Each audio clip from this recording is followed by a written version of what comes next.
Good self-care is the key to more health and happiness. In this video, I'll share what you can do to interrupt your unhealthy patterns and elevate your self-care.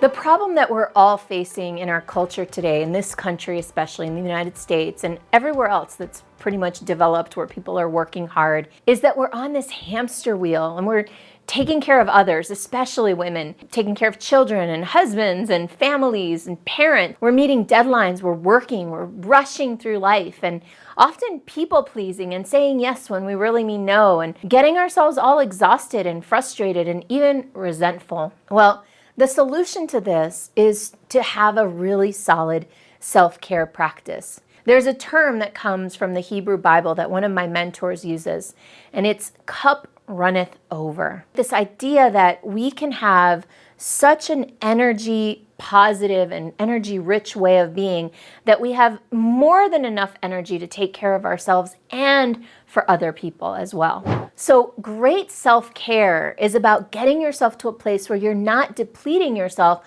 but rather that your cup runneth over. And if that sounds impossible right now, I totally get it.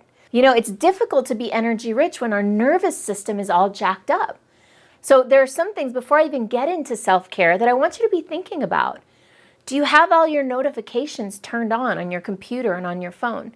Now, you might think that that's not a really big deal, but actually our bodies are designed for this thing called fight or flight, which means that when something changes in our environment, our body is very attuned to pick up that change. And so number one thing to do is not just focus on what can you do for self-care, but what can you let go of? What can you get rid of? Can you turn off your notifications? Do you really need to know every single time you get an email? Consider that you can maybe turn off some of these stimuli and you can immediately start to see a down regulation of your nervous system. See, we have something called the sympathetic nervous system, and that part of our nervous system can get on high alert and sometimes it can stay there. And if we are constantly being bombarded with stimuli, then our sympathetic nervous system might constantly be activated. There are so many problems that happen when we live with our sympathetic nervous system activated on high alert. We also have something called the parasympathetic nervous system. That's the part of our system that's for relaxing and resting and regenerating. We can activate the parasympathetic nervous system through meditation, through breath. But essentially, we want to think about what brings you peace, what makes you calm. These are all things that are going to serve your self-care. So even though you're unique and everybody's a little bit different, there are certain things that are universal. The first of those things is sleep. Getting good, long enough sleep really matters.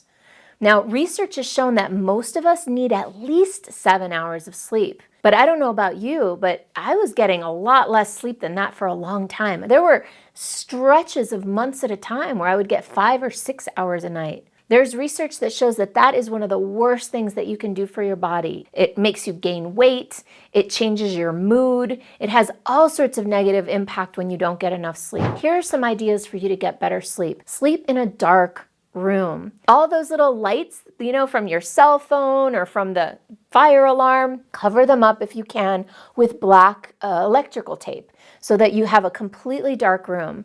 Blackout shades are also a really good idea. If you can't do that, then consider getting a sleep mask. Mine always comes off in the middle of the night, but I just threw it back on in the mornings. And that makes a big difference in helping me sleep longer and sleep better. The second thing is food. What you put into your body matters. Now, all of us are different, but you know the difference between good food and bad food. At the very least, try to think about what was food like before we commercialized it, before we made food a mass-produced item. Vegetables, right? Fruits, things that are, the less processed they are, the better. And consider that there might be certain foods that we consider normal foods in our culture that aren't actually foods that our ancestors ate. You might find that you're sensitive to certain foods like wheat or dairy or meat.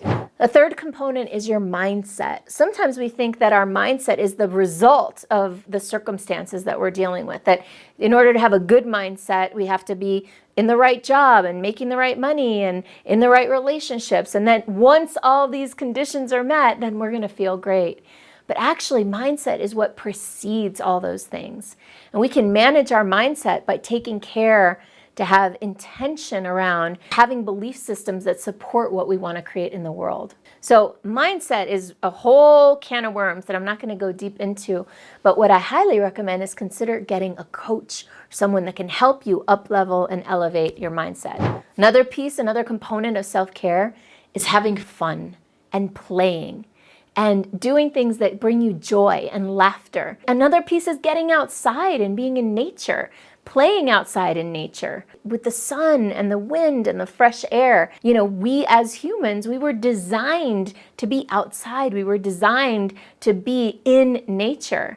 And so many of us, including me, I used to spend hours upon hours, days upon days sometimes without ever even going outside. And then finally, there's love and connection. Connecting with other humans, touching other humans, hugging, being around people in a social environment, people who align with your values, who appreciate you and who you love. This is another piece of self-care. As human beings, we are hardwired to connect with other human beings.